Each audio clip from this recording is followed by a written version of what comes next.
Hello everyone, welcome to our channel hello pharmacist. इस video में हम लोग देख रहे हैं pharmaceutical D pharma first year के मोस्ट इम्पॉर्टेंट क्वेश्चंस।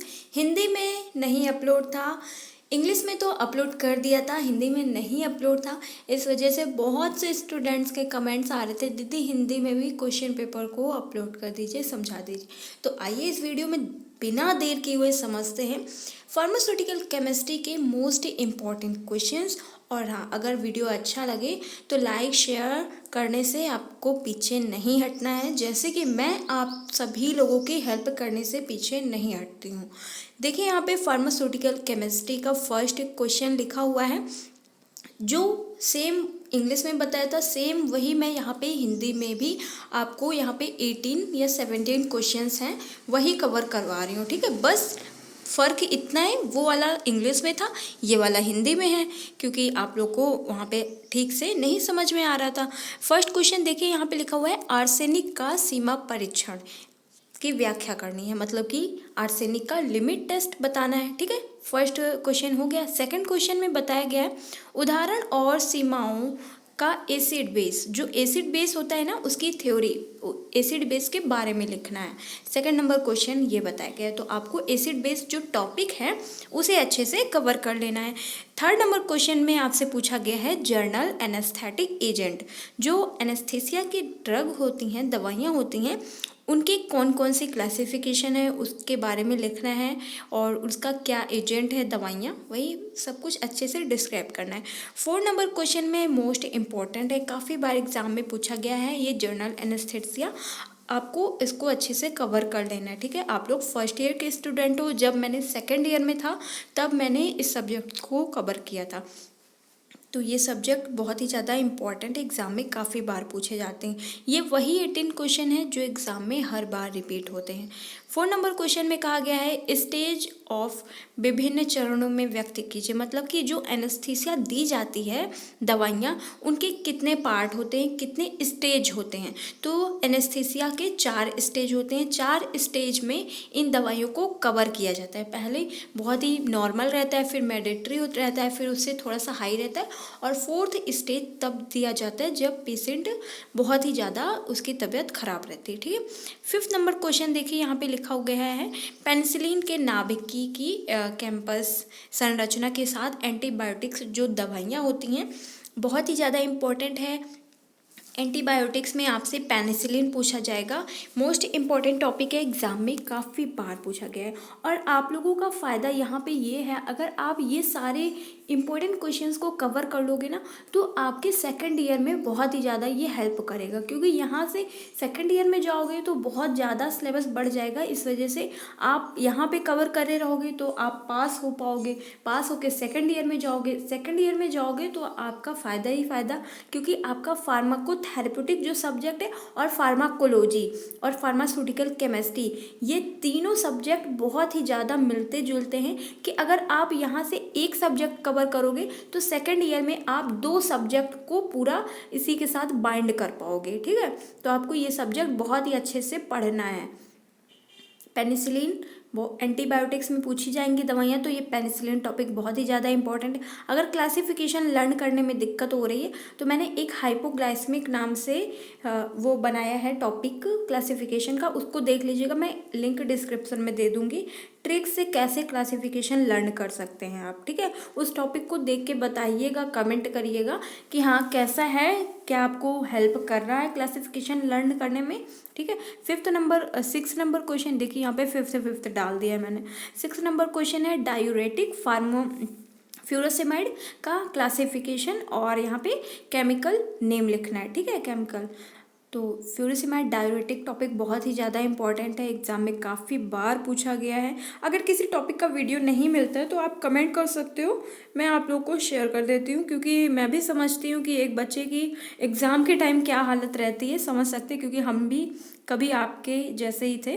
6 नंबर देखिए, यहाँ पे लिखा हुआ है डायबिटीज़ मेलिटिस, मतलब कि जो शुगर की बीमारी होती है ना, आजकल सभी लोगों को, बहुत से लोगों को शुगर की बीमारी होती ही है, तो वही है डायबिटीज़ मेलिटस। हाइपोग्लाइसेमिक एजेंट के बारे में, हाइपोग्लाइसेमिक ये है ना टॉपिक, इसी का क्लासिफिकेशन लर्न करने की मैं ट्रिक बनाई है, तो ट्रिक की, उस क्लासिफिकेशन वाले ट्रिक की वीडियो के डिस्क्रिप्शन में लिंक शेयर कर दूंगी, उसे ज़रूर देख लेना, क्योंकि आप लोगों का ही भला है इसमें, मेरा कुछ नहीं है। बस आप लोग की हेल्प करने की वजह से मैं वीडियो बना देती हूँ, और मेरा कोई भी इंटरेस्ट नहीं रहता है वीडियोस बनाने में अब, क्योंकि अब मतलब कि मुझे भी कुछ पढ़ना है। वीडियोस से तो कुछ होने वाला नहीं है। सबसे अगर देखा जाए तो सबसे बेकार नौकरी यही है। इससे अच्छा कहीं अगर बाहर करते हो तो वहाँ पे इतनी हेल्प, इतनी ज़्यादा मतलब कि मेहनत कहीं बाहर करोगे तो इससे ज़्यादा प्रॉफिट मिलेगा आपको। 7 नंबर क्वेश्चन देखिए, anti hypertensive agent most important, exam में काफ़ी बार पूछा गया है। अब आइए नेक्स्ट देखते हैं। यहाँ पे 7 नंबर क्वेश्चन देख लिया हम लोग ने, एंटी हाइपरटेंसिव ड्रग। और 8 नंबर क्वेश्चन है एंटी नियोप्लास्टिक। तो फिर ये एंटी नियोप्लास्टिक एजेंट जो हैं इनको कैंसर यहाँ कैंजर लिखा हुआ है, सॉरी टाइप करने में गलत हो गया। तो यहाँ पे कैंसर जो दवाइयाँ होती हैं, कैंसर के क्लासिफिकेशन, उनकी दवाइयाँ, इसके बारे में, और ये एंटी नियोप्लास्टिक, दोनों टॉपिक एक ही हैं। अगर आपसे कैंसर पूछा जाएगा तब भी आपको एंटी नियोप्लास्टिक का लिखना है, अगर एंटी नियोप्लास्टिक का पूछा जाएगा तब भी आपको कैंसर का ही लिखना है, ठीक है। तो यहाँ पे देखिए हिंदी में कन्वर्ट करने में बहुत ही मतलब अलग अलग रहता है। तो यहाँ पे सामक और लीनिटिक्स मतलब कि सिडेटिव एंड हिप्नोटिक्स, ये दवाइयाँ होती हैं जो सिडेटिव हिप्नोटिक्स, ये नींद की होती हैं। तो मतलब कि इनका हिंदी में कन्वर्ट करने में ऐसा यही मीन्स आ रहा था, ठीक है। तो ये सिडेटिव हिप्नोटिक बहुत ही ज़्यादा इंपॉर्टेंट, एग्जाम में काफ़ी बार पूछा गया है। शॉर्ट क्वेश्चन में पूछा जाएगा आपसे 3 नंबर में। मोस्ट इंपॉर्टेंट है non steroidal anti inflammatory drug, जिसका शॉर्ट फॉर्म है NSAIDs, ठीक है, non steroidal anti inflammatory drugs.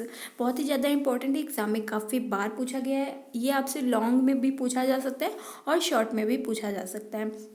Next 11 number question है मोस्ट इंपॉर्टेंट, सल्फोनामाइड, बहुत ही ज़्यादा इंपॉर्टेंट है, एग्जाम में काफ़ी बार पूछा गया है। इस टॉपिक को मैंने अच्छे से समझाया है। अगर किसी टॉपिक का आपको वीडियो चाहिए तुरंत कमेंट ना।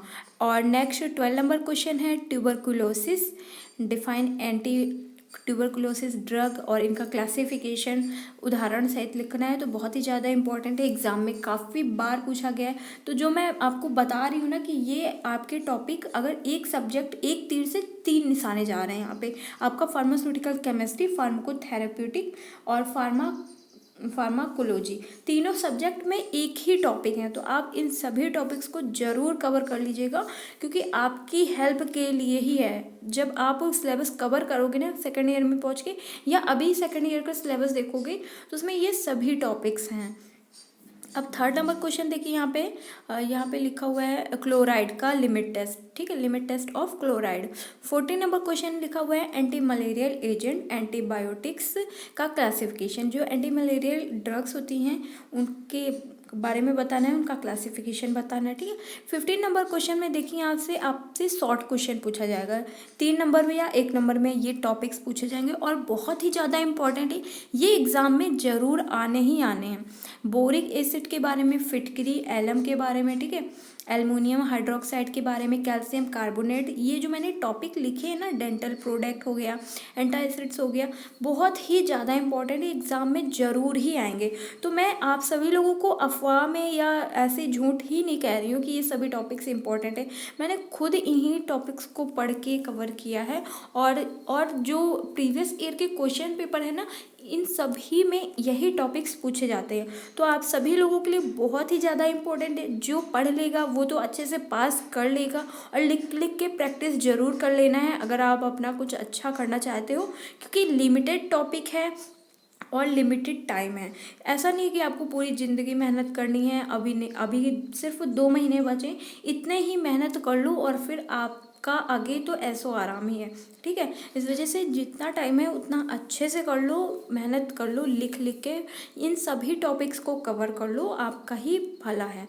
देखिए 16 नंबर क्वेश्चन लिखा हुआ है लिमिट टेस्ट हैवी मेटल्स, मतलब कि भारी जो सामग्रियाँ होती हैं उनका परीक्षण, लिमिट टेस्ट। तो मैंने यहाँ पे 3 लिमिट टेस्ट बताए थे, क्लोराइड का बताया था, हैवी मेटल्स का बताया था, और आर्सेनिक का। बहुत ही ज़्यादा इंपॉर्टेंट है, एग्जाम में तीनों में से 2 जरूर आएंगे। 17 नंबर क्वेश्चन लिखा है डिफाइन इम्प्योरिटीज़, बहुत ही ज़्यादा इम्पॉर्टेंट है, निपक्ष परिभाषित कीजिए। तो यहाँ पे कुछ समझ में नहीं आ रहा था, तो मैंने यहाँ पे इंग्लिश हिंदी दोनों में भी लिख दिया है कि डिफाइन इम्प्योरिटीज़। तो ये रहे आपके इम्पोर्टेंट क्वेश्चन जो कि फार्मास्यूटिकल केमिस्ट्री के थे। आई होप आपको अच्छे से समझ में आ गया होगा। अगर समझ में आ गया है तो इस वीडियो को ज़्यादा से ज़्यादा अपने सभी दोस्तों के साथ अपनी दीदी के हेल्प करने के लिए ज़रूर शेयर करिएगा। अगर आप नहीं हेल्प करोगे तो कोई भी नहीं है जो हेल्प करेगा। Thank you, take care, I meet to next video. अगर किसी और सब्जेक्ट का ऐसे ही वीडियो चाहिए तो comment out. Bye bye guys.